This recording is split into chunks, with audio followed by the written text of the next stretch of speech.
Well, hey everyone, hope you're having a great time getting through the Gospel of Mark. Let's run through some of the chapters we're skipping over to get to chapter 5 this week. Last week we were in chapter 2. Chapter 3 and 4 are really crucial. It's totally worthwhile to go back and at least skim through, if not read them very closely. Think back to the question that I brought up in week 1. One of the themes of the whole book of Mark is the question, who is Jesus? Everybody's asking it. And it comes up again and again in chapters 3 and 4. Jesus is casting out demons, and the Pharisees, the religious leaders, are asking, who is this? And they're actually slandering Jesus. They're claiming, oh, he's out of his mind. He's casting out demons because he's actually the prince of demons.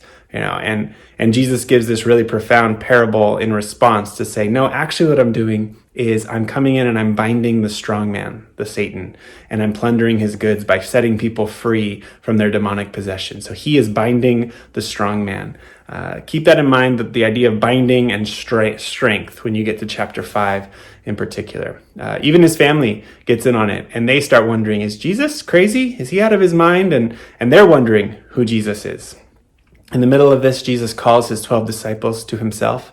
And in chapter 4, he launches into some of the most famous parables.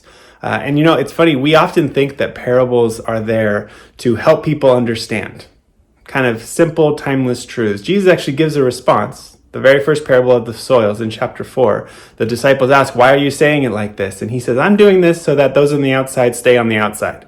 There's a way in which speaking this way in this mysterious parable, it helps those who are genuinely seeking press in a little deeper and ask another question and go further into figuring out who is this Jesus and what is he bringing.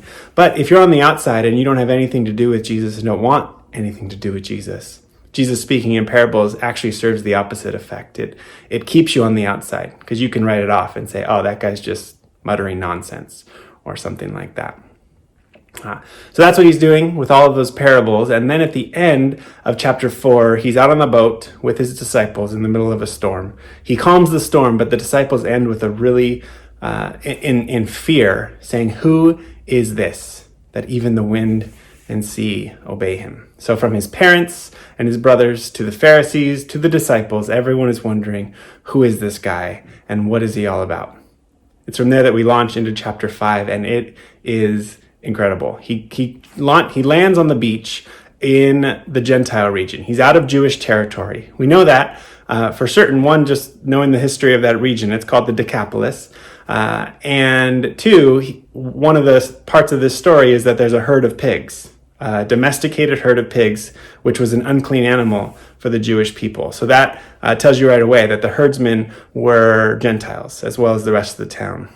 There was actually a Roman garrison not too far away from this beach. He meets this man who's deranged, who's crying out, cutting himself in the midst of the cemetery. And as Jesus is confronted by this man, he asks a really important question. He says, what is your name? And we find there that the man, his name is Legion. And so that's a little clue. Legion is a name for a Roman military term. It was a troop of 6,000 armed forces.